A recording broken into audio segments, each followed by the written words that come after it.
Dan jangan lupa untuk subscribe YouTube channel Metro TV News dan juga nyalakan notifikasinya. Pemerintah Tiongkok mengklaim negaranya berhasil menang melawan virus corona. Sekolah tatap muka tanpa menggunakan masker di Wuhan juga dilakukan. Tak hanya itu, tempat wisata pun sudah kembali dibuka untuk publik. Keberhasilan Tiongkok pun diapresiasi oleh Organisasi Kesehatan Dunia WHO.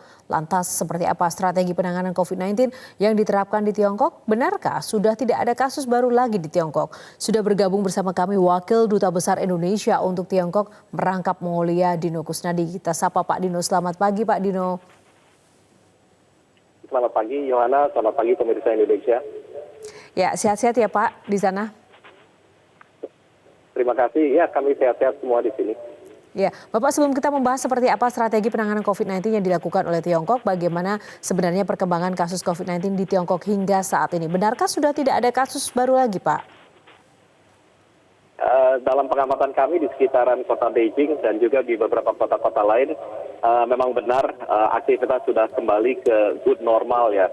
Artinya semua aktivitas berjalan, tapi semuanya menjalankan protokol kesehatan di mana masyarakat maupun semua orang-orang itu memahami protokol kesehatan yang baik. Ya, apakah itu terjadi di hampir seluruh wilayah di kota atau provinsi di Beijing? Bagaimana dengan di Wuhan sendiri, Pak? Benarkah aktivitas juga sudah mulai kembali seperti biasa? Tampaknya memang demikian. Saya sendiri memang belum pernah ke Wuhan, tapi dari pemberitaan dan juga laporan-laporan yang kami himpun, Wuhan termasuk satu di antara 15 provinsi yang sudah dinyatakan nol dalam perawatan COVID, termasuk juga dengan Beijing. Jadi dari 34 provinsi sudah 15 provinsi yang bebas COVID ya. Ya, sebenarnya seperti apa sih Pak strategi Tiongkok sendiri begitu luar biasa dan juga percaya diri akhirnya Xi Jinping, Presiden Tiongkok sendiri mengklaim bahwa negaranya telah sukses melawan corona?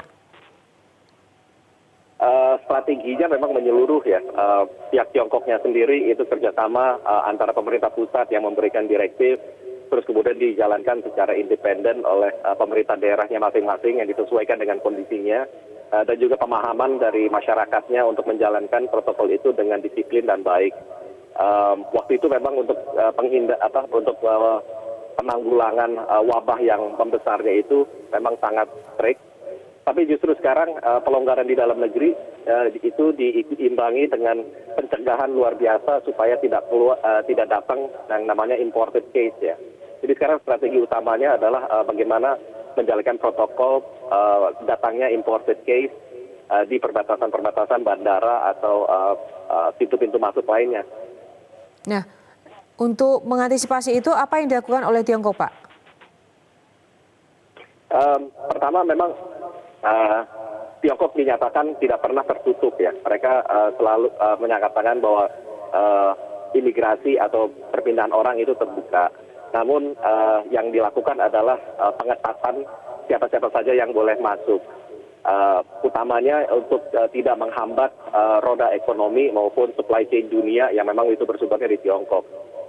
Untuk itu pintu tetap terbuka, tapi protokol kesehatan yang dilakukan di bandara itu sangat diperketat. Pertama, memang pemberian visa hanya diberikan kepada orang-orang yang prioritas bergerak di bidang ekonomi atau di bidang pekerja, ekonomi, peneliti, tapi yang semuanya itu hubungan langsung lah ke ekonomi, yang prioritasnya itu ekonomi. Kedua, protokol kesehatan itu adalah wajib setiap orang yang datang setelah memperoleh visa dengan kriteria tadi itu dites lagi PCR, terus kemudian dites tanpa kecuali itu harus dilakukan karantina. Nah memang sejak tanggal 21 Agustus Ibu Menlu sama Menlu Tiongkok sudah tanda tangani yang namanya travel corridor. Travel corridor ini justru mempermudah perjalanan bagi kelompok-kelompok ekonomi tertentu untuk dapat secara lebih cepat dan efisien masuk ke Tiongkok tanpa karantina, tapi tetap dalam koridor-koridor tertentu. Ya, dan sejauh mana juga ini kan Tiongkok juga mengklaim sudah berhasil memproduksi vaksin. Seperti apa peran vaksin dalam penanganan corona ini? Itu memang sudah sejak awal ya dilakukan sama Tiongkok. Dalam pengamatan kami, sejak Februari itu sudah ada prototip vaksin yang selesai di tahap preclinical trial. Sehingga di bulan Maret dan April itu sudah dijalanin yang fase 1 at least oleh 1 atau 2 perusahaan vaksin. Nah ini vaksin ini juga sama Tiongkok oleh Presiden Xi Jinping as early as April or May sudah dinyatakan bahwa vaksin ini hasilnya nanti oleh Tiongkok akan disumbangkan bagi kemaslahatan dunia. Jadi itu sudah dinyatakan secara resmi dan kita memang sudah sejak awal juga melakukan pendekatan dalam pengembangan kerjasama vaksin untuk Indonesia dan Tiongkok. Ya, Bapak, dari seluruh strategi yang sudah dilakukan oleh Tiongkok tadi, menurut Anda apa yang belum dilakukan atau yang belum diterapkan di Indonesia? Indonesia pada prinsipnya juga kan menyesuaikan strateginya dengan kondisi masyarakatnya kita ya. Kalau kita gunakan sama dengan Tiongkok, ada beberapa prasyarat-prasyarat yang memang tidak mirip. Mungkin kalau kita mau mencontoh dengan Tiongkok, semangat gotong royong masyarakatnya ya yang bisa dilakukan. Artinya dari semua aturan yang sudah disampaikan, informasi yang disampaikan, pemahaman oleh pemerintah maupun oleh masyarakat bagaimana pencegahannya. Sekarang tinggal ke masyarakatnya itu melakukan gotong royong, mulai dari kelompok yang terkecil kan, dari keluarga diamankan, terus kemudian ke tingkat RT itu diamankan supaya bebas. Setelah tingkat RT sudah bebas, ditingkatkan lagi ke RW, baru ke kelurahan. Nah ini kelompok terkecil ini adalah digotong royongnya masyarakat. Nah, kita saling menjaga supaya wilayah yang ada di wilayah terdekatnya kita itu tidak ada korban dan kalaupun tidak ada penyebaran atau penularan dari wilayah-wilayah lain. Jadi ini ya sebenarnya penjalanan oleh masyarakat lewat gotong royong dan tata krama yang kita kenal khas di Indonesia. Iya, nah ini masalah kerjasama untuk memerangi COVID-19 di tataran masyarakat ini memang menjadi PR kalau di Indonesia. Nah kalau konkretnya di Tiongkok sendiri yang memang jumlah penduduknya sebenarnya jauh lebih besar tapi ternyata bisa. Seperti apa sih sebenarnya karakter yang mungkin memang harus juga diterapkan untuk masyarakat kita seperti itu Pak? Masyarakat kita kan memang harus, saya cuma bisa mengambil contoh dari Tiongkok aja ya. Karena saya tidak mengalami yang di Indonesia terkini. Tapi masyarakat Tiongkok itu hampir setiap orang tahu bahayanya COVID seperti apa, tapi mereka juga tahu cara terbaik untuk mencegahnya. Salah satunya adalah dalam hal penularan kan. Nah ini mereka sekecil mungkin mengeliminir efek penularan dari satu masyarakat, dari satu orang ke orang yang lain. Jadi dan tadi saya sebutkan good normal ini tetap menjalankan aktivitas, tapi melakukan pencegahan penularan tadi. Kalau kita masuk ke mall, itu sudah pasti otomatis dicek suhu dan diperiksa aplikasi app yang ada di setiap orang lewat handphone. Di situ memang mengetahui langsung latar belakang si sosok tersebut, pernah ke daerah mana, apakah pernah ketemu dengan orang yang tertular atau pernah akan dilawat. Sehingga kalau di dalam aplikasinya itu, atau dia nggak bisa menunjukkan aplikasi aja bahwa dia tuh sudah dalam kondisi baik, dia nggak boleh masuk.